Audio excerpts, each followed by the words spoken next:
श्री सच्चिदानंद सद्गुरु साईनाथ महाराज की जय। श्री सच्चिदानंद सद्गुरु अलिवेलु मंगम्म सहित भरद्वाज महाराज की जय। श्री सच्चिदानंद सद्गुरु नामपल्ली बाबा महाराज की जय। जय साई मास्टर। ఈరోజు సత్సంగంలో మనం శ్రీ సాయినాథ ప్రబోధామృతము అనే గ్రంథాన్ని వివరించుకుంటున్నాం. రచన పూజ్య శ్రీ ఆచార్య ఎక్కిరాల భరద్వాజ మాస్టర్ గారు. దీనిలో సాయిబాబా బోధలు జీవిత కళ అనే అధ్యాయాన్ని మనం చదువుకుంటున్నాం. క్రితం సత్సంగంలో మనం ఏం చెప్పుకున్నామంటే, శరీరాన్ని సాటి జీవుల శ్రేయస్సు కొరకు శ్రమింపజేయాలి కానీ సోమరిగా ఉంచరాదన్న సూత్రాన్ని కూడా సాయి పాటించారు. బాబా శరీరాన్ని సాటి జీవుల శ్రేయస్సు కొరకు శ్రమింపజేయాలి, సోమరిగా ఉంచకూడదు అనే సూత్రాన్ని ఆయన పాటించారట.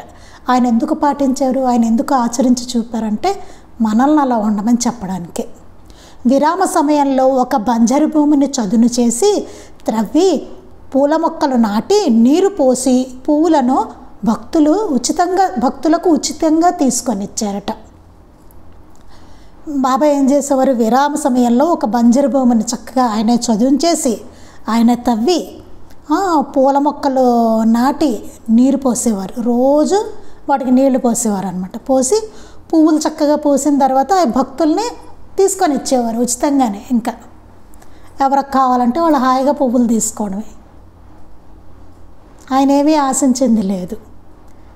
అందుకని శరీరాన్ని సాటి జీవుల శ్రేయస్సు కొరకు శ్రమింపజేయాలి కానీ సోమరిగా ఉంచకూడదు, ఎప్పుడూ ఊరికే సోమరితనంతో ఉండకూడదు అనే సూత్రాన్ని సాయి పాటించారట. తర్వాత భక్తులందరూ దర్శనార్థం వస్తుంటే వారితో తమ సమయాన్ని గడిపే అవకాశాన్ని కల్పించారు అని చెప్పుకున్నాం. తర్వాత ఆయన చివరి రోజుల్లో కూడా ఆయన అంత ఉబ్బసంతో ఉండి ఆయన అంత ఇదిలో ఉన్నప్పుడు కూడా చివరి రోజుల్లో బాబా సమాధి అవుతారనుకున్న ముందు కూడాను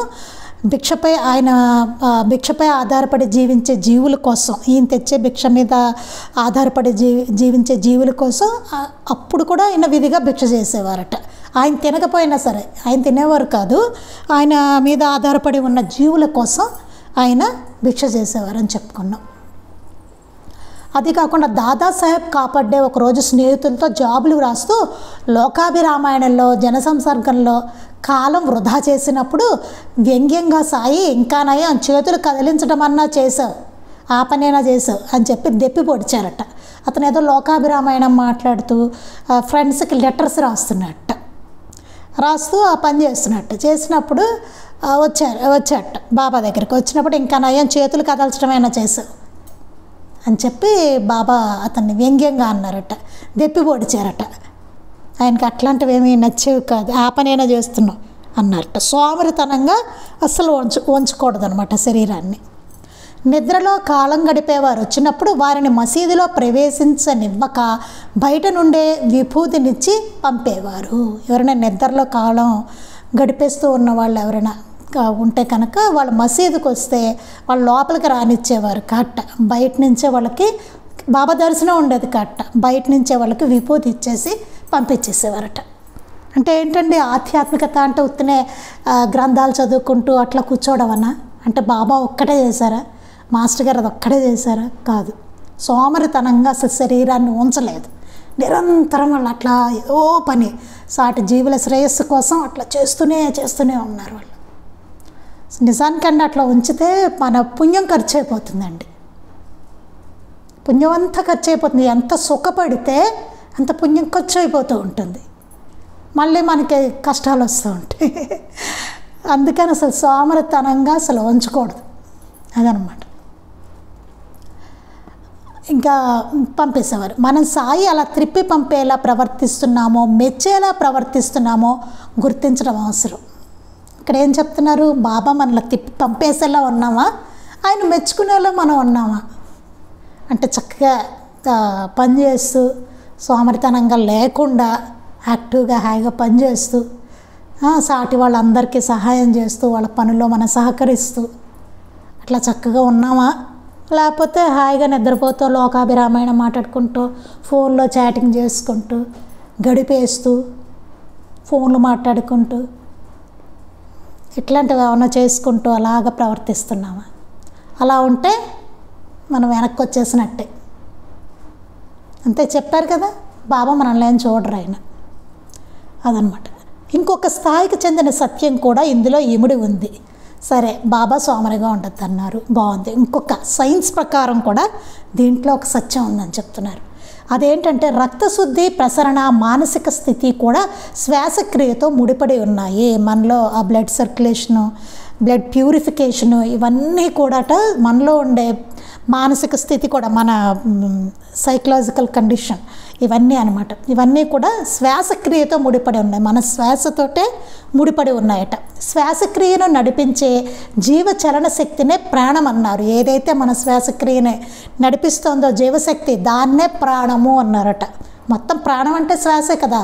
మనం ఊపిరి తీసుకోవడంతో అక్కడ మన జననం అన్నది ప్రారంభమవుతుంది, మళ్ళీ ఊపిరి పోవడంతో మరణం అన్నది వస్తుంది. అంటే ప్రాణశక్తి ఏది? శ్వాసక్రియ అన్నమాట, అదే ప్రాణం. అట్టి ప్రాణచలనం నిర్దుష్టంగా ఉండకపోతే సోమరితనము, తనకు శ్రేయస్కరమైన రీతిన శారీరక మానసిక ఉత్తమమైన కృషిని చేయలేని బలహీనత తనలో పాదుకుంటాయి. ఇలా మనకి ఈ సోమరితనము లేకపోతే శారీరక మానసికమైన ఉత్తమమైన కృషిని చేయలేని బలహీనత, బాబా నేను చేయలేను అన్నట్టు, ఇవన్నీ ఎప్పుడు వస్తాయి, ఎందుకు వస్తాయంటే ఆ ప్రాణచలనం అనేది నిర్దుష్టంగా ఉండకపోతే, సరిగ్గా ఉండకపోతే ప్రాణచలనం, అప్పుడు అలాంటి బలహీనత మనలో వస్తుంది. ఇదే జపధ్యానాదులు నియమంగా చేసేదే పట్టుదల లేకపోవడం గాను. ఇదే ఏమవుతుంది మనకి, ఈ జపధ్యానాదులు లాంటివి నియమంగా పట్టుదలగా చేసే అన్నది లేకపోవడానికి, సరైన విజ్ఞానాన్ని ఆర్జించలేని మానసిక దౌర్బల్యంగాను. సరైన విజ్ఞానాన్ని కూడా మనం ఆర్జించలేము. అంటే ఒక గట్టిగా ఒక గ్రంథం చదవలేము, దాన్ని అర్థం చేసుకోలేము, విజ్ఞానాన్ని ఆర్జించలేము. మానసిక దౌర్బల్యం ఎక్కదో మొరలోకి అట్లా తయారవుతుంది. జపజ్ఞానాదులు కని కూర్చున్న మనసు నిలపలేని అశక్తతగాను ప్రకటమై సాధకులను నిరుత్సాహపరుస్తుంది. జపధ్యానాదులు కని కూర్చున్నాం అనుకోండి, కాసేపు మనం కూర్చుని బాబాని స్మరించుకుంటూ హాయిగా ఆయన మీద దృష్టి పెడదాం అని కూర్చున్నాం అనుకోండి, బాబా ఎదురుగుండా కూర్చునేసరికి ఏమవుతుంది, మనకి మనస్సు నిలవదు. కాసేపు ఇది అంటుంది, కాసేపు అది అంటుంది, మనసు నిలవదు, ఆయన మీదకి వెళ్ళదు. ఎందుకని? అశక్తత. ఎందుకు? సాధకులను ఇలా నిరుత్సాహపరుస్తుంది. ఎందుకు ఇవన్నీ జరుగుతున్నాయి మనకి అంటే ఈ ప్రాణచరణం నిర్దుష్టంగా ఉండకపోవడం, దీనివలన సోమరితనము, మానసిక దౌర్బల్యము, ఒక బలహీనత, ఏమీ చేయలేని బలహీనత, పట్టుదల లేకపోవడము, సరైన విజ్ఞానాన్ని ఆర్జించలేకపోవడము, ఇవన్నిటికీ కూడా కారణాలు. అందుకే చూడండి, పిల్లలు ఎప్పుడు ఆడుకోవాలండి. సరే, మన గురించి నేను తర్వాత చెప్తా. పిల్లలు బాగా ఆడుకోవాలి. ఎంత ఆడుకుంటే వాళ్ళు తర్వాత అంత బాగా చదువుతారు. వాళ్ళు ఆడుకుంటే బాగా చదువుతారు. అప్పుడేంటి, రక్త ప్రసరణ బాగా జరుగుతుంది తల్లో వాళ్ళకి. జరిగినప్పుడు ఏమవుతుంది, వాళ్ళు చదువుకున్నది బాగా బ్రెయిన్కి అందుతుంది త్వరగా, ఫాస్ట్గా. మర్చిపోవడాలు అవన్నీ ఉండవు బాగా ఆడే పిల్లలకి. ఇదివరకు అందుకే మనకి స్పోర్ట్స్ ఇవన్నీ ఎందుకు ఉన్నాయండి, చదువుతో పాటు ఆ స్కూళ్ళల్లో ఎందుకు పెట్టవలసి వచ్చింది? చక్క రక్త ప్రసరణ జరుగుతుంది అది. అప్పుడు చదువు మీద వాళ్ళు కాన్సన్ట్రేట్ చేయగలుగుతారు. కానీ ఇప్పుడు ఏమైంది, చదువు అంటే చదువే, ఆటలు లేవు, ఏమీ లేవు వాళ్ళకి. సిలబస్లు పెంచేశారు, హోంవర్క్లు పెరిగిపోయాయి, ఇక అన్నీ వాళ్ళకి ఎప్పుడు చదివే. ఇంట్లో పేరెంట్స్ కూడా ర్యాంకులో చావబట్టడం, దీంతో అసలు జరగవలసింది జరగట్లేదు. అది ఎప్పటికైనా అనర్థమే వాడికి. వాడు చదువుకున్నట్టు ఏదో అనిపించవచ్చునుగాక. అది ఇలాగ ఆసక్తత వస్తుందన్నమాట. శ్వాసక్రియ మీద మానసిక స్థితి ఆధారపడుతుంది అనడానికి ఒక రుజువు ఏంటండి, శ్వాసక్రియ మీదే మన మానసిక స్థితి ఆధారపడి ఉన్నది అనడానికి రుజువు ఏంటి అని అడిగారండి. ఇది చెప్పుకున్నాం మనం కొద్దిగా మొన్న. భయము, ఆశ్చర్యము, దుఃఖము వంటివి కలిగినప్పుడు శ్వాసగతి తదనుసారము మారుతుంది. మనకి ఏదైనా భయం కానీ, ఆశ్చర్యం కానీ, దుఃఖం కానీ కలిగినప్పుడు శ్వాసగతి, మనం పీలుస్తాం చూసారా గాలి, అది ఉచ్ఛ్వాస నిశ్వాసాలు ఆ గతి దాన్ని బట్టి మారిపోతూ ఉంటుంది. ఆ ఎమోషన్ బట్టి మన శ్వాస గతి మారిపోతూ ఉంటుంది అనమాట. ఆశ్చర్యం వేస్తే ఒక రకంగా, భయం వేస్తే ఒకలాగా, దుఃఖం వస్తే ఒకలాగా అలా మారిపోతూ ఉంటుంది. విసుగు చెందినప్పుడు నిట్టూర్చడం, ఆవలించడము జరుగుతుంది. విసుగ్గా ఉంటే ఏమవుతుంది? నిట్టూర్చడం, ఆవలించడం, రకరకమైన లేజినెస్ లాగా కదా విసుగు. దానివల్ల అట్లా జరుగుతూ ఉంటుంది. శ్వాస చలనము మనస్సు శారీరక స్థితితో ముడిపడి ఉండడానికి ఒక రుజువు చెప్తున్నాడు. శ్వాస చలనము మనస్సు శారీరక స్థితితో ముడిపడి ఉన్నాయి అని చెప్పడానికి ఏంటంటే ఒక రుజువు. మామూలు కంటే వేగంగా పని మీద నడుస్తున్నప్పుడు మనస్సు ఆ ఒక్క లక్ష్యంపై నిలిచి వేరొక ఆలోచన చేయదు. అది ఆలోచన మనకు తెలియకనే నడక మందగిస్తుంది అనమాట. వేరొక ఆలోచన మనం చేయలేము. అంతే కదండి. మనం వేగంగా ఒక పని మీద పెడుతున్నాం, ఒక లక్ష్యం పెట్టుకున్నాం, ఒక చోటకి వెళ్ళాలని పెట్టుకున్నాం, అక్కడికి వెళ్ళాలి, అక్కడ మనసు అంతా దాని మీదే ఉంది, అక్కడికి వెళ్ళాలి, ఆ పని చేయాలి, అక్కడికి వెళ్ళాలి, దాని మీదే ఉంది మన లక్ష్యం, అదే అక్కడికి వెళ్ళడమే. అప్పుడు ఏంటి, మనకి వేరొక ఆలోచన ఉండదు, ఇంకా దాని మీదే ఉంటుంది మన దృష్టి. అలా కాకుండా వేరే ఆలోచనలు మెదిలితే మనం ఎక్కడికి వెళ్ళాలన్నది కాకుండా వేరే పక్కనే ఉంది, వాల్ పోస్టర్ ఉందా, లేకపోతే ఇంకోటి ఏదో ఉందా, పక్కన ఏ రంగు కలర్ షర్ట్ వేసుకున్నాడు పక్క వాళ్ళు, ఇక్కడ చూసుకుంటూ ఏదో పెడుతున్నాం అనుకోండి, రోడ్డు మీద ఏ బస్సు పెడుతోంది, ఇది ఏం కంపెనీ కారు, ఇలా చూసుకుంటూ పెడుతున్నాం అనుకోండి, మనకి తెలియకనే నడక మందకిస్తుంది. తెలియకుండానే మనకి దృష్టి మారినప్పుడు నడక స్లో అయిపోతుంది. చూడండి, అంటే ఏంటి, అక్కడ కాన్సన్ట్రేషన్ మనకి దెబ్బతింది, మన ఫోకస్ దెబ్బతింది. దేని మీద ఎక్కడ పెట్టుకున్నామా లక్ష్యం అక్కడ కాకుండా అటు ఇటు తిరుగుతోంది మనకి దృష్టి. తిరిగినప్పుడు ఏమైంది, మన బాడీ స్లో అయిపోయింది. మన మనసు పక్కకి వెళ్ళినప్పుడు మన మైండ్ పక్కకి వెళ్ళింది ఆలోచనలతోటి, అప్పుడు బాడీ కూడా ఆటోమేటిక్గా స్లో అయిపోయింది, నడవడం స్లో అయిపోయింది. అదే కాకుండా దాని మీద దృష్టి పెట్టుకుంటే టక్క టక్క టక్క నడుచుకుంటూ వెళ్ళిపోతాం, పక్కలు చూడకుండా ఉంటే కదా. అలానే ఆశ్చర్య, దుఃఖ, భయాది స్థితులు కలిగినప్పుడు గుండె దడదడలాడడం మొదలైన శారీరకమైన మార్పులు కలుగుతాయి. అలాగే మనకు చూడండి, ఒక్కొక్కసారి కొన్ని సన్నివేశాలు అప్పుడు గుండె దడ కొట్టుకుంటూ ఉంటుంది ఫాస్ట్గా. ఎందుకంటే ఆశ్చర్యం కలిగిన, దుఃఖం కలిగిన, భయం కలిగిన, ఇలాంటివి కలిగినప్పుడు ఏమవుతుంది, గుండె దడ కొట్టుకుంటూ ఉంటుంది మనకి. గాఢంగా నిద్ర పట్టినప్పుడు శ్వాస ఎంతో మందంగా సాగుతుంది. మనకి నిద్రలో తెలియదు, నిద్రపై గాఢంగా నిద్రపోతున్నాం అనుకోండి, మంచి డీప్ స్లీప్లో ఉన్నప్పుడు శ్వాస అలా మందంగా సాగుతుంటే స్లోగా పీల్చుకోవడం, స్లోగా వదలడం, మందంగా సాగుతుందట. మనకు తెలియదు కాబట్టి ఎవరైనా గాఢ నిద్రలో ఉన్నప్పుడు గమనించాలి మనం. అసలు మానసిక శారీరక మాంద్యము, దౌర్బల్యము మొదట మనలో ఎందుకు పాదుకుంటాయి? ఇక్కడ వరకు మనం క్రితం సత్సంగంలో చెప్పుకున్నాం. మనం అసలు మనలో ఒకటండి మానసిక శారీరక మాంద్యము, దౌర్బల్యము, మన ఇన్ని రకాలవేవో చెప్పుకున్నాం కదా మన గురించి. అలా మొదట అసలు మనలో ఎందుకు వచ్చాయి ఇవన్నీ, అసలు ఎందుకు ఇలా తయారయ్యాం మనం, ఎందుకు ఇలా ఉంది మన పరిస్థితి అన్నదానికి ఏమిటి అన్నది మనం చెప్పుకుందాం. చాలా ఇంపార్టెంట్ అండి. చాలాసార్లు నేను చదువుతూ ఉంటాను అన్నమాట. ఎందుకంటే దాదాపుగా మనం అందరం ఇలాగే ఉన్నాం. ఏదైనా కానివ్వండి కారణాలు, మనం ఇలాగే ఉన్నాం. మన పెంపకాలు కానివ్వండి, లేకపోతే బయట సామాజిక పరిస్థితులు కానివ్వండి, జనరేషన్ మారిపోయిందనండి, ఏదనండి, ఏది జరిగినా సరే కారణాలు మాత్రం ఇవే. ఇవన్నీ ఇలా మనం తయారవడానికి, మనలో పట్టుదల లేకపోవడానికి, ఇవన్నీ మాస్టర్ గారు చెప్పినవన్నీ మనలో కనబడడానికి కారణాలు ఇవే అన్నమాట. అది ఎందుకు అన్నది మనం చెప్పుకుందాం. బాల్య చాపల్యం వలన అమాయకంగా మనం చేసే పనులు పెద్దలు తప్పుగా ఎంచి కేకలేస్తారు. ఏమవుతుంది, మన బాల్యంలో ఏం చేస్తాం, చిన్నప్పుడు బాల్య చాపల్యం వల్ల, చిన్నపిల్లం కదా, మనకేం తెలియని వయసులో అమాయకత్వం ఉంటుంది మనలో. చిన్నపిల్లలు ఏముంటుందంటే అమాయకత్వం ఉంటుంది. మనలో కూడా ఒకప్పుడు అమాయకత్వం ఉంది. అలాగే అమాయకత్వంలో మనం ఏం చేస్తాం, ఏవో పనులు చేస్తూ ఉంటాం, ఏవో అల్లరి పనులు, ఏవో పనులు చేస్తూ ఉంటాం. అవి పెద్దలు తప్పుగా ఎంచి కేకలేస్తారు. అది పెద్దవాళ్ళకి తప్పు అనిపిస్తుంది మనం చేసే పనులు, అమాయకంగా చేసే పనులు, కేకలేస్తారు. అంతే. మనం ఏం చేస్తాం, మన పిల్లల్ని వాళ్ళు అమాయకంగా ఏవో చేస్తూ ఉంటారు పనులు, తెలియక చేసిన పనులకు మనం ఏం చేస్తాం, వాళ్ళని కేకలేస్తాం పిల్లల్ని కదా. కొడతారు, కొంతమంది అయితే కొడతారు, కొట్టే పేరెంట్స్ ఉంటారు, కొడతారు.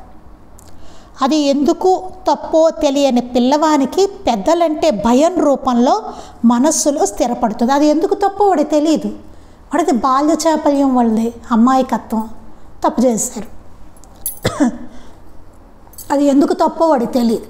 కొడతారు, తిడతారు పేరెంట్స్, ఏరా అలా చేస్తున్నావేరా అనేసి. ఒక్కటేస్తే వీళ్ళు లొంగుతాడని ఒకటి వేస్తారు, లేకపోతే పిచ్చదట్లు తిడతారు. అది ఎందుకు తప్పో వాడికి తెలియదు.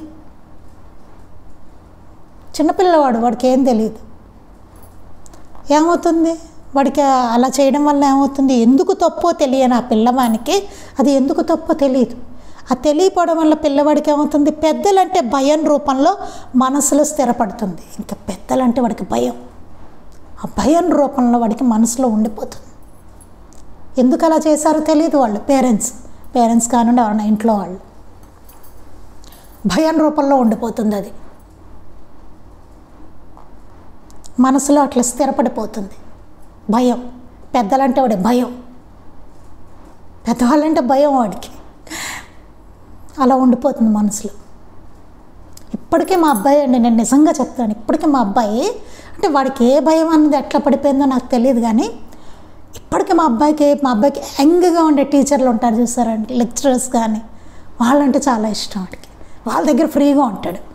ఎవరైనా కొంచెం ఏజ్డ్ వాళ్ళు ఎవరైనా ఉన్నారనుకోండి, వాడి భయం, దగ్గరికి వెళ్ళడం, మాట్లాడడం వాళ్ళతోటి. వాడి భయం, వాడికి కాస్త యంగ్గా ఉండాలన్నమాట టీచర్స్, లెక్చరర్స్ అనేసరికి.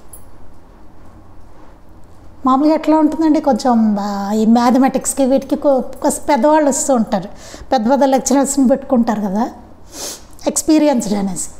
వీళ్ళు ఏమో అడగరు పిల్లలు, భయం వాళ్ళకి. అడిగి మా అబ్బాయి అడగడు. ఆ డిజైన్కి వీటికేమో యంగ్ వాళ్ళు వస్తూ ఉంటారు. వచ్చేసరికి యంగ్ లెక్చరర్స్ వస్తారు, వాళ్ళతో బాగుంటాడు. ఏంటంటే నాకు వాళ్ళ దగ్గర ఫ్రీగా ఉంటుంది అంటాడు. పెద్దవాళ్ళని సరే భయం వాడికి ఏమైందో మరి స్కూల్లో చదువుకునేటప్పుడు ఏమైందో ఏంటో నాకు తెలియదు ఇవన్నీ. అలా ఒక భయం అన్నది వాళ్ళకి ఇంట్లోనే కావచ్చు, బయట కావచ్చు, ఎక్కడైనా కావచ్చు అండి. అది ఆ భయం అన్నది పోతుంది వాళ్ళకి. భయం రూపంలో మనసులో స్థిరపడుతుంది. ఆ భయం అనేది మనసులో స్థిరపడిపోతుంది అన్నమాట వాళ్ళకి. నాకు చిన్నతనంలో చెప్తున్నాను, ఒక ఆవిడ మ్యాథమెటిక్స్కి వచ్చేవారు అంటే చెప్తున్నా, మనం చూసుకుంటే తెలుస్తుంది. మ్యాథమెటిక్స్కి ఒక ఆవిడ వచ్చి కొట్టేస్తూ ఉండేది అనమాట. హోంవర్క్ చేయకపోతే కొట్టేయడం, మార్కులు తక్కువ వస్తే కొట్టేయడం, ఏదైనా బోర్డు మీద ఏదైనా అడిగి చెప్పలేకపోతే కొట్టేయడం. ఇంకా అన్నీ మనకి రావు కదా, మనమేమీ జెమ్స్ కాదు కదా, కొట్టేసేది ఆవిడ. ఇంకా అసలు క్లాస్కి రాగానే ఆవిడ పని అదే, చెయ్యి పెట్టమండం, కొట్టేయడం, కర్ర పట్టుకొచ్చి. ఆవిడకి అదే పని అనమాట, కొడుతూ ఉండేది. దాంతో నాకు మ్యాథమెటిక్స్ అంటే భయం అండి, చాలా భయం. అసలు నాకు రాదు, ఇప్పటికీ మ్యాథ్ రాదు నాకు. మ్యాథ్ అంటే చాలా భయం నాకు. అసలు నాకు మైండ్ పనిచేయదు అంకెలు కనబడితే. ఆ భయంలో ఉండిపోయింది. ఒక మ్యాథ్ చూస్తే నాకు ఒక ఫోబియా అనమాట, టెక్స్ట్ బుక్ చూస్తేనే అలా. అందుకే నేను 10th తర్వాత అసలు మ్యాథమెటిక్స్ తీసుకోలేదు అసలు, నాకు భయం. అది ఏదో చచ్చి చేయడం మాత్రం 10th వరకు అయ్యింది, మ్యాథ్ తప్పదు కాబట్టి, ఉంది కాబట్టి. అలా చాలా చాలా ఇలా ఎన్నో అనేకం అండి. నేను అంటే మా పిల్లల్ని కూడా గమనించాను నేను. మా అమ్మాయికి అయితే తెలుగు చాలా స్ట్రిక్ట్ టీచర్ ఉండేదన్నమాట. ఉంటే మార్కులు రాకపోతే బాగా తిట్టేవారట ఆవిడ. అయితే కొంచెం పెద్దవాడు అనమాట ఆవిడ. దాంతో ఏమైంది, మా అమ్మాయికి 10th అయిపోయి ఇంటర్ ఫస్ట్ ఇయర్ సెకండ్ ఇయర్లో కూడా రాత్రులు కలలు వచ్చేవిట. తెలుగులో తక్కువ మార్కులు వచ్చినట్టు, ఆవిడ వచ్చి వీళ్ళని తిట్టినట్టు, దీన్ని బాగా తిట్టినట్టు, దాని పీడకలలో వస్తూ లేచేదట అర్ధరాత్రి. నాకు ఇప్పుడు కూడా చెప్తుంది బాబాయ్ అనేసి ఇప్పటికీ మా అమ్మాయి. అలా ఉంటాయండి. ఆ భయం వాళ్ళకి పాపం ఎందుకో అర్థం కాదు, అర్థం కాని పరిస్థితి. ఏం చేయలేరు కూడా అండి, నిస్సహాయత కదా, ఏం చేయలేరు వాళ్ళు. అలా వాళ్ళని బంధిస్తాం మనం, అలాంటి ఉచ్చులో పెడతాం మనం వాళ్ళని, పిల్లల్ని కదా. అలా భయం రూపంలో మనసులో స్థిరపడిపోతుంది. అలా కొంతమందికి చూడండి, తండ్రి చాలా స్ట్రిక్ట్గా ఉంటాడు. అలాంటి తండ్రి వాడు నాన్నగారు వస్తున్నారు అనేసరికి ఎక్కడికక్కడ పిన్ డ్రాప్ సైలెంట్ అయిపోతారు అందరూ. లేకపోతే ఏ చిన్న తేడా వచ్చినా వచ్చి చావగొడతాడు బెల్ట్ తీసి కదా. అట్లాంటి తండ్రులు ఉంటారు, వాళ్ళకి తండ్రి అంటే భయం. వాడికి. వాడు బయటికి వెళ్ళాడంటే అమ్మాయి పోయాడు అనిపిస్తుంది. మా నాన్న బయటికి పోయాడు అమ్మాయి అనిపిస్తుంది వాడికి, హాయిగా అనిపిస్తుంది. నన్ను తిట్టుకోకండి ఇట్లాంటివి చెప్తున్నానండి, నిజం. ఇవన్నీ జరుగుతున్నవే ఉన్నవే ఇవన్నీ, ఒకప్పుడు జరిగినవి కూడా. అది అలా భయం రూపంలో మనసులో స్థిరపడిపోతుంది.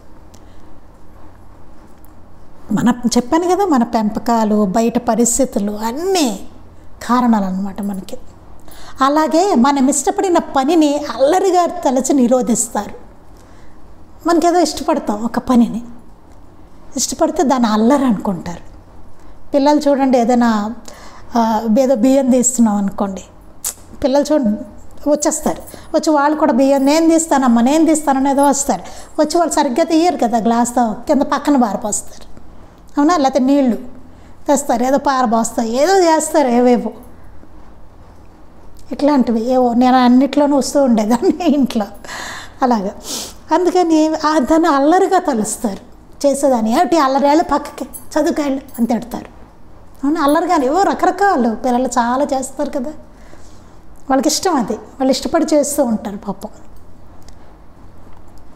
అదేమో పెద్దవాళ్ళకి అల్లరిగా అనిపిస్తుంది, దాన్ని తలచి నిరోధిస్తారు. నువ్వు చేయదు పో అతలకి, నీకేం రాదేళ్ళు అంటారు, నిరోధిస్తారు. దానివలన నిరుత్సాహము దుఃఖము మన హృదయంలో నిలిచిపోతాయి. దానివల్ల ఏమవుతుంది? నిరుత్సాహం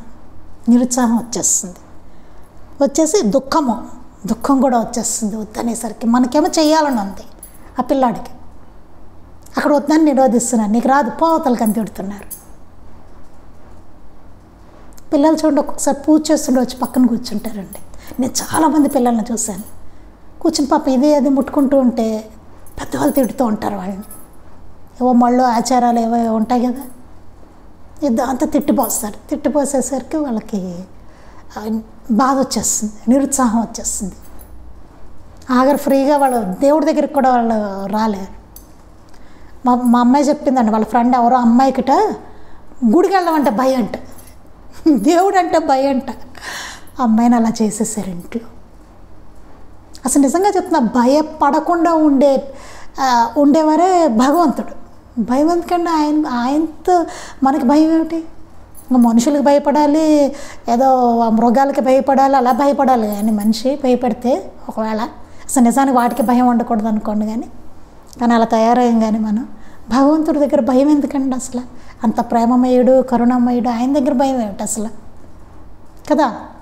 మన అసలు లోపల మన అంతరంగం ఏమిటి, మన మనస్సు ఏంటో అన్నీ తెలిసిన ఆయన లేకపోతే మనుషులా కదా? ఆయన నుంచి మనం వచ్చాం, ఆయన తెలీదా? అవునా? అట్లా అందుకని ఏమవుతాయి? నిరుత్సాహము దుఃఖము మన హృదయంలో నిలిచిపోతాయి. ఒక నిరుత్సాహం వచ్చేస్తుంది, దుఃఖం వచ్చేస్తుంది. లేకపోతే నువ్వు చేయలేవులే పో, నీకు రాదులే పో అంటారు. వీళ్ళు ఏదో గొప్పగా ఉద్ధరిస్తున్నట్టు. ఏమవుతుంది? వాళ్ళలో నిరుత్సాహం వస్తుంది, దుఃఖం వస్తుంది, బాధ వస్తుంది, నీ వల్ల కాదులే. ఏమవుతుంది పిల్లల్లో? అది మనకిష్టం లేని పనులను మనకు శ్రేయస్కరమని చెయ్యమని నిర్బంధిస్తారు. పైగా అది కాదు, మన ఇష్టమైన పనులు చేయనివ్వక మళ్ళీ మనకి ఇష్టం లేని పనులు ఉంటాయి కొన్ని, వాటిని చెయ్యమని, మనకు అది శ్రేయస్కరమని చెయ్యమని నిర్బంధిస్తారు. నిర్బంధన, నువ్వు చేసి తీరాలి అంతే. మీకు సంగతి తెలుసా? మాస్టర్ గారి దగ్గర ఎప్పుడు కంపల్షన్ అన్నది లేదు, నువ్వు కంపల్సరీ ఇట్లా చేయాలి అన్నది లేదు మాస్టర్ గారి దగ్గర, అస్సలు లేదు. చాలా హాయిగా ఉంటుంది ఆయన దగ్గర. అసలు నిజమైన మహనీయులందరూ అట్లాగే ఉంటారండి, అసలు ఉండదు, కంపల్షన్ ఉండదు. అసలు మాస్టర్ గారు స్పెషల్, మహాత్ముల్లో అందరిలోనూ సద్గురువుల్లో ఆయన మరీ స్పెషల్ మాస్టర్ గారు. నిర్బంధన అసలు ఉండదు. ఏది మంచో ఏది చెడో, ఎందుకు మంచో ఎందుకు కాదు అట్లా చెప్పి వదిలేస్తారు అంతే. ఆయన నిర్బంధం చేయను మాస్టర్, ఓకే అవసరం లేదు, అలా ఉంటుంది ఆయనది. నీకేది ఇష్టం అదే చెయ్యి. మాస్టర్ గారు నాకు పూజ ఇష్టం అండి, ఓకే కంటిన్యూ చేయి, అదే చెయ్యి, అదే శ్రద్ధగా చెయ్యి అంతే. కన్సిస్టెన్సీ ముఖ్యం, అదే శ్రద్ధగా చెయ్యి. నువ్వేం చేస్తావో అదే చెయ్యి, శ్రద్ధగా చెయ్యి, నిజంగా బాబాగా చేస్తున్నాను అన్నట్టు చెయ్యి. అబ్బా లేదండి, నా పూజ మీద ధ్యాస కుదరదండి, నాకు బాబా తత్వం ఎలా తెలుసుకుని పారాయణ చేయాలి, పుస్తకాలు గ్రంథాలు చదవాలి, నేను ఏంటో తెలుసుకోవాలి మాస్టర్. ఓకే, అదే చెయ్యి నువ్వు. నా పూజ చేయబుద్ధి కావట్లా, వద్దు పోని, ఇదే చెయ్యి, శ్రద్ధగా చెయ్యి, నీ ఎఫర్ట్ అంతా పెట్టు, ఆయన మీద దృష్టి పెట్టి చెయ్యి, తెలుసుకోవాలని చక్కగా పట్టుదలగా చెయ్యి, నీకు అది ఇష్టమైతే అదే చెయ్యి. అంతేగాని కంపల్షన్ అసలు లేదు, నువ్వు ఇదే చేయాలన్నట్టుగా లేదు. ఏమవుతుంది అప్పుడు? నెమ్మదిగా మనకే ఒక్కొక్కటి అలా వదిలేసినప్పుడు, నిర్బంధన లేనప్పుడు మనమే ఒక్కొక్కటి తెలుసుకుంటాం. నాకు నిజంగా చెప్తున్నా, నాకు పూజ అంటే పరమ చిరాకండి, అస్సలు ఇష్టం లేదు నాకు పూజ అంటే. నిజంగా చెప్తున్నాను, మాకు ఇళ్లల్లో చాలా భయాలు ఉన్నాయి, వాటితో ఏంటంటే అసలు నాకు ఇష్టం ఉండేది కాదు. లేకపోతే నేను ఇవన్నీ ఎందుకు చెప్తున్నానంటే, ఫ్యూచర్ జనరేషన్స్ అండి, పిల్లల్ని హాయిగా ఎట్లా ఉంచితే వాళ్ళు ఎందుకు అప్పుడు అలా హాయిగా ఉండగలుగుతారు, మనలా కాకుండా. అందుకని మనలా తయారవ్వకూడదు వాళ్ళు. అందుకని నేను క్లియర్గా నావి కానీ అవి కానీ ఏవో చెప్తున్నాను. నేను అట్లా అబద్ధాలు ఏం చెప్పట్లేదు, నిజాలే ఇవన్నీ, అన్నీ నిజాలే. పూజ అంటే చాలా నాకు భయం, చిరాకు, ఒక దాన్ని ఏమనాలో తెలియదు, ఇంకా దాన్ని ఎక్స్ట్రీమ్గా ఇంకేమైనా పదం ఉందేమో, అంత ఇదనమాట. అట్లా నేను మాస్టర్ గారి దాంట్లోకి వచ్చాక కూడా చాలా కాలం నేను చేయలేదు, పూజ చేయలేదు అస్సలు. ఏమైంది, మనకి అమ్మగారి సన్నిధిలో బాబుగారు ప్రతి ఫంక్షన్కి పూజ చేయడం స్టార్ట్ చేశాను. నేను మామూలుగా చూస్తూ ఉండేదాన్ని, చూస్తూ ఉంటే క్రమంగా నాకు ఇంట్రెస్ట్ వచ్చింది. అప్పుడు ఓహో ఇట్లా చెయ్యాలా, చేద్దాం పోనీ అని వచ్చిన తర్వాత చక్కగా అప్పుడు చేయడం స్టార్ట్ చేశాక నెమ్మదిగా దృష్టి కాస్త పెట్టగలగడం వచ్చింది. అంటే కాస్త ఇంట్రెస్ట్ వచ్చింది. ఇప్పుడు నాకు పూజ అంటే పెద్ద బోర్గా అయితే ఉండదు, కాస్త కొద్దిగా భావం చేసుకోగలను, పర్వాలేదు చేయగలను. అది ఆ మునుపటిది పోయింది నాకు, ఎందుకంటే నిర్బంధం లేదు. మాస్టర్ గారిది హాయిగా ఉండే విధానం, నేను ఇంట్రెస్ట్గా చూసేదాన్ని బాబు గారిది. అట్లా జస్ట్ అబ్జర్వేషన్ అంతే, నేను చేయలేదు, జస్ట్ వీడియోనే అట్లాగే చూసేదాన్ని. అలా నేర్చుకున్నా. అలా ఒక్కొక్కటి నేర్చుకోవడం అన్నమాట. అప్పుడు ఏదో పెద్ద బర్డెన్ లాగానో ఇంకోటో ఏదో ఇది కానీ అట్లా ఏముండదు, హాయిగా ఉంటుంది అది. అలా అనమాట. అందుకని మనకిష్టం లేని పనులను మనకి శ్రేయస్కరమని చెయ్యమని నిర్బంధిస్తారు. నేను జస్ట్ ఉదాహరణలే చెప్పానండి. అది కొన్ని పనులు మనకి ఇష్టం ఉండవు, చేస్తావా అంటారు అంతే కూర్చుని. వాడికి ఏదో ఒక సబ్జెక్ట్ ఇష్టం ఉండదు, వాడికి ఏదో ఒక గ్రూపు, వాడికి ఇంజనీర్ అవ్వాలని లేదు, లేదా డాక్టర్ అవ్వాలని లేదు. వాడికేమో తండ్రికి వాడిని ఎలాగైనా వాడు అవ్వలేదు, అందుకని కొడుకుని డాక్టర్ చేయాలని ఉంది. ఇలాంటివి చాలామంది ఇళ్లలో కనపడుతూ ఉంటాయి. వాడు అవ్వలేదు కాబట్టి డాక్టరు కొడుకుని చేయాలనుకుంటాడు. అనుకుని వాడిని బలవంతంగా తీసుకెళ్ళి వాడిని సైన్స్లో పెడతాడు. బయాలజీ, జువాలజీ, ఇవన్నీ బాటనీ, జువాలజీ, బాటనీ ఇవన్నీ తీసుకోవాలి, వాడు చేయాలి, వాడు చదువుకు ఎంసెట్ రాయాలి, అవి ఉంటాయి కదా, అవన్నీ పెడతాడు. వాడికేమో ఇష్టం లేదు, వాడికి ఏదో అవ్వాలని ఉంది, ఏ పైలట్టో అవ్వాలని ఉంది వాడికి. చూడండి ఏమవుతుంది, వాడికి ఎంత కష్టం నిర్బంధిస్తాడు. లేదు నువ్వు డాక్టరే అవ్వాలి, వాడు చచ్చినట్టు అవన్నీ చదవాలి, వాడికి ఇష్టం లేకపోయినా. ఎన్ని సంవత్సరాలు చదవాలండి? ఏంటి వాడి పరిస్థితి? వాళ్ళ నాన్న కోసం చదవాలి వాడి జీవితంలో అన్ని సంవత్సరాలు వాళ్ళ నాన్న కోసం చదవాలి వాడికి ఏమనిపిస్తుంది, నా కోసం నేనేం చేస్తున్నాను, మా నాన్న కోసం చదువుతున్నాను, ఈ చదువు మా ఐదారు చదువు అనుకుంటాడు వాడు. డాక్టర్ అయితే అవ్వచ్చుగాక, డబ్బు సంపాదించవచ్చుగాక, కానీ వాడి మనసులో బాధ మాత్రం అట్లా ఆనందంగా మాత్రం వాడు ఉండడు. వాడికి ఎప్పుడు ఫ్లైట్ చూసిన వాడికి అయ్యో అందులో ఉండవలసిన వాడినే అనిపిస్తూ ఉంటుంది వాడికి, ఎందుకంటే వాడికి అది ఇష్టం. ఇది ఇట్లా ఉంటాయి పరిస్థితులు. కనీసం ఇది వింటున్న వాళ్ళు ఎవరైనా ఉంటే ఆలోచించుకోండి. అది నేను చెప్పేది ఏంటంటే, పిల్లలకి ఇష్టమైంది ఏంటి, ఇష్టం వాడికి ఏం చేయాలని ఉంది ఏంటి, ఇప్పుడనే కాదు చిన్న వయసు నుంచి వాళ్ళని నిర్బంధన లేకుండా చక్కగా, అలానే పిచ్చి ఫ్రీడమ్లు ఇవ్వడం కాదండి, టీవీ పెట్టడమో ఫోన్లు ఇచ్చేయడమో అవి కాదు, మంచి వాటి వైపుకి ఎట్లా వాడు ఎందులో ఇంట్రెస్ట్ చూపిస్తున్నాడు. కొంతమంది చూడండి మ్యూజికల్ ఇన్స్ట్రుమెంట్ సిస్టమ్ కదా, చక్కగా ఎంకరేజ్ చేయాలి. చదువుకుంటాడు అవి నేర్చుకునేలాగా చేయాలి. కొంతమంది డాన్స్ చక్కగా డాన్స్ అని పిచ్చి పిచ్చి కాదు, క్లాసికల్ డాన్స్లో అట్లా మంచివి. వాడు సంగీతం ఇష్టం అవ్వచ్చు. ఇలా మంచి వాటి వైపు నేను చెప్తున్నది ఇక్కడ. అందుకని ఏమవుతుంది, మనకిష్టం లేని పనులను మనకు శ్రేయస్కరమని చేయమని నిర్బంధిస్తారు. అరే నువ్వు డాక్టర్ అవడమే మంచిదిరా, నువ్వు చదవాల్సిందే అంటాడు, నిర్బంధిస్తారు. అలానే మనం తెలివి తక్కువగా చేసిన పనులను మాటలను ఎగతాళి చేస్తారు. అలాగే ఒక్కొక్కసారి తెలియకుండా పనులు చేస్తాం తెలివి తక్కువతనంతో.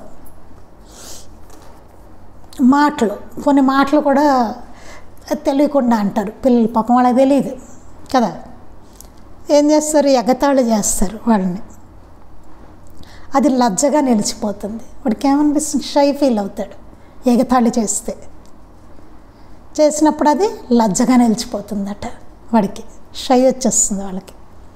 పైన మనం వివరించిన మనోదేహాల అవినాభావ సంబంధాన్ని అనుసరించి మనలో స్థిరపడిన ఈ భావాలకు అనుగుణమైన రీతిన శ్వాసక్రియ శరీరంలోని కండరాలు ఒక వికార స్థితిలో స్థిరపడిపోతాయి.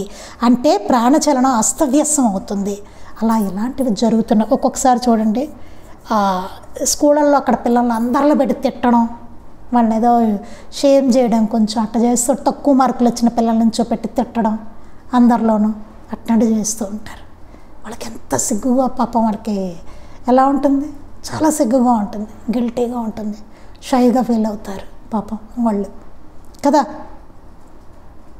అప్పుడు ఏమవుతుంది, ఇట్లాంటివన్నీ జరిగినప్పుడు మనకే జరగచ్చు అలాంటివి. గబుక్కనే కూడా అనొచ్చు మనల్ని, అవునా అదే నీకు ఇది కూడా రాదా, ఇట్లాంటివి కదా.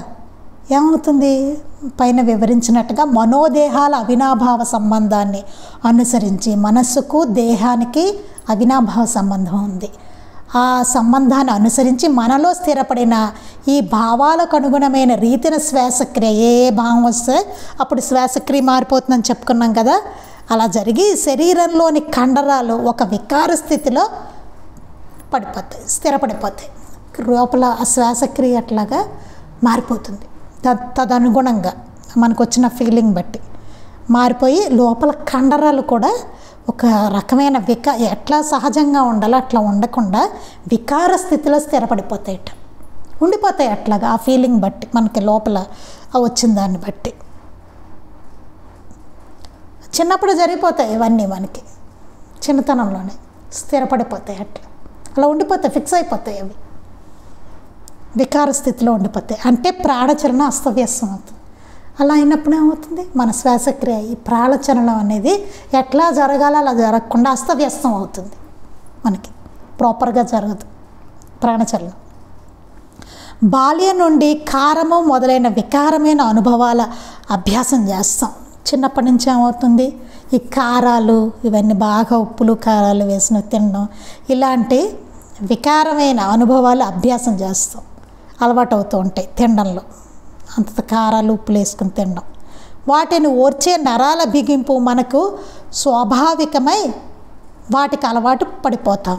వాటిని ఓర్చే ఆ నరాల బిగింపు అనేది మన స్వభావం అయిపోయి వాటికి అలవాటు అయిపోతుంది మనకి. ఇవన్నీ కలిసి మనకు పై చెప్పిన వికారాలను దౌర్బల్యాలను కలిగిస్తాయి. ఇవన్నీ ఏం చేస్తాయి, మనకి శరీరంలో వికారాలు దౌర్బల్యాన్ని కలిగిస్తాయి. ఆ కండరాలు అట్లా అయిపోయి వాటి వలన అవి అయిపోయి మనకి శ్వాస అట్లా అయిపోతుంది. చిన్నప్పటి నుంచి బాగా కారాలు ఇవన్నీ అలవాటు చేసేస్తే ఏమవుతుంది, వాళ్ళకి ఈ వికారాలన్నీ వాళ్ళకి దౌర్బల్యము వచ్చేస్తుంది అనమాట. అది అభ్యాసం అయిపోవడం వల్ల.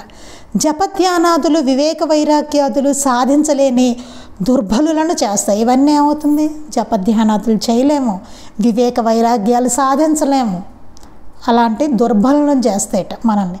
శాంతి ఆనందాలు వాటిని సాధించడంపై ఆధారపడుతుంది, అది జీవిత సమస్య. ఈ శాంతి ఆనందాలు సాధించడం అనేది అంతా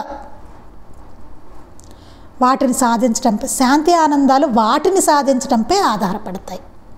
ఈ శాంతి ఆనందాలన్నీ దేని మీద ఆధారపడి ఉంటాయి? జప ధ్యానాదులు, వివేక వైరాగ్యాదులు అవన్నీ సాధించడంలోనే ఆధారపడి ఉంటుంది. కానీ మనకి దౌర్బల్యం వచ్చింది కదా, ఇంకా శాంతి ఆనందాలు ఏమున్నాయి? ఇవన్నీ చేయలేము. ఇంకా శాంతి లేదు, ఆనందము లేదు మనకి. ఇవన్నీ లేకపోవడానికి కారణం ఏంటి? గట్టిగా ఇవన్నీ చేయలేము మనం. ఎందుకు చేయలేకపోతున్నాం? మనలో ఆ వికారాలుగా లోపల స్థిరపడిపోయి బిగింపులు అంటారు వాటిని. నరాలు, కండరాలు, శ్వాస, ఈ బిగింపులు వచ్చేసాయి మనలో. అవి ఇంక స్థిరపడిపోయాయి లోపల. అందువలన మనకు పట్టుదల లేదు. రకరకాలవన్నీ ఎందుకు వస్తున్నాయి మన మనసుల్లో? హాయిగా ఎందుకు ఉండలేకపోతున్నాం మనం? ఎవడైనా ఏదైనా అన్నాడు అనుకోండి, ఎందుకు బాధ వేస్తుంది మనకి? ఇవన్నీ అలా ఉండిపోయింది మనకి. ఎందుకు భయం వేస్తుంది మనకి కదా? రకరకాల ఫీలింగ్స్. ఎందుకు ఒక్కొక్కసారి సిగ్గుగా అనిపిస్తూ ఉంటుంది? ఎందుకు ఒక్కోసారి దుఃఖం వస్తుంది మనకి? గట్టిగా కూర్చుని ఒక గ్రంథాన్ని ఎందుకు చదవలేకపోతున్నాం మనం టైం ఉన్నా సరే కదా? ఎందుకు టీవీ చూడాలనిపిస్తుంది? ఇది ఎందుకు అనిపించట్లేదు కదా? అది చూస్తున్నాం కదా అంతసేపు, ఇది ఎందుకు చేయలేకపోతున్నాం? అది అందుకని అది జీవిత సమస్య. అభ్యాసం అయిపోయి కారం తినడంలాగా అవన్నీ కొన్ని మనకు అభ్యాసం అయిపోయి. అది అందువల్ల అది జీవిత సమస్య. ఇది జీవిత సమస్య అని చెప్తున్నారు. ఈ విషయాన్ని మన పూర్వరుషులు గుర్తించి తిరిగి శరీరగత కండరాల్లో స్థిరపడిపోయిన వికార భూయిష్టమైన బిగింపులను సడలించేందుకు అవగాహనతో తగిన వ్యాయామాలు ఏర్పరిచారు. ఈ యోగా ఇవన్నీ అసలు ఎందుకు ఏర్పరిచారంటే అలాంటి బిగింపులు, కండరాల్లో స్థిరపడిపోయిన బిగింపులు, ఈ వికార భూయిష్టమైన బిగింపులను సడలించడానికే. దానికోసమే పూర్వం మన ఋషులు దాన్ని ఏర్పరిచారు. వాళ్ళకి తెలుసు మనం అట్లా ఉంటామని. అందుకని చిన్నప్పటి నుంచి అట్లాంటి ఆసనాలు ఇవన్నీ వేస్తే అలాంటి బిగింపులన్నీ మనకి తొలగిపోతాయి. అందుకే అవన్నీ ఏర్పరిచారట. ఈ సత్యాన్నే నేడు పాశ్చాత్య శారీర శాస్త్రజ్ఞులు గుర్తిస్తున్నారు. అదే సత్యాన్ని ఇప్పుడు పాశ్చాత్య మన వాళ్ళు చెప్తే మనం వినం కదా. ఎవడో ఏదో దేశం వాడు వచ్చి చెప్తే అప్పుడు ఓహో ఇది గొప్పదా అంటాం. మన దేశంలోనే పుడుతుంది, మన ఋషులే చెప్తారు, కానీ మనం వినం. ఎవడో రావాలి వేరే దేశం వాడు అది నేర్చుకుని అది గొప్పది అని చెప్తే అప్పుడు మన వాళ్ళందరూ మొదలెడతారు. ఇది ఎక్కడ విడ్డూరం మనకి కదా. అన్నీ అంతే, అన్నీ అలాగే ఉన్నాయి మనకి. పాశ్చాత్య శారీర శాస్త్రజ్ఞులు గుర్తిస్తున్నారు దాన్ని. విల్హెల్మ్ రిచ్, డాక్టర్ లోవెన్ వంటి వారు ప్రయోగాత్మకంగా ఈ విషయాన్నే నిరూపించి ఎన్నో మానసిక వ్యాధులను అట్టి వ్యాయామాల ద్వారా నివారిస్తున్నారు. ఇలా కొందరు పేర్లు చెప్పారు. వీళ్ళందరూ దాన్నే గుర్తించి ఎన్నో మానసిక వ్యాధులను ఈ వ్యాయామాల ద్వారా నివారిస్తున్నారట. కొన్ని వచ్చే ఈ మానసిక వ్యాధులు కూడా ఆ బిగింపులు, ఆ కండరాలు అలా అస్తవ్యస్తంగా ఉండిపోయే మానసికమైన వ్యాధులు వస్తున్నాయట. వీటన్నిటిని తగిన వ్యాయామాలు దాన్ని తగ్గట్టుగా చేయడం ద్వారా దాన్ని నివారిస్తున్నారట. అట్టి చికిత్సా విధానాలను వెజిటోథెరపీ, బయో ఎనర్జీ థెరపీ అని వ్యవహరిస్తారు. ఇట్లాంటి ఈ ట్రీట్మెంట్నే వెజిటోథెరపీ, బయో ఎనర్జీ థెరపీ అని అంటారట. ఈ సత్యాన్ని గుర్తించారు కనుకనే విదేశాలలో యోగ విద్య అనూహ్యమైనంతగా ప్రఖ్యాతి గడించి మన దేశం నుండి విచ్చేసిన యోగులకు ఆ దేశాల వారు బ్రహ్మరథం పట్టేలా చేస్తున్నాయి. అందుకే ఈ సత్యాన్ని గుర్తించారు కనుక విదేశాలలో యోగ విద్య అనూహ్యమైన ప్రఖ్యాతి గడించింది. విదేశాల్లో యోగ విద్య అనేసరికి అబ్బో అంటున్నారనమాట. ఎందుకని? మన దేశం నుంచి విచ్చేసిన యోగులు ఎవరైనా మన దేశం నుంచి అక్కడికి వెడితే ఆ దేశాల వాళ్ళు బ్రహ్మరథం పడతారు.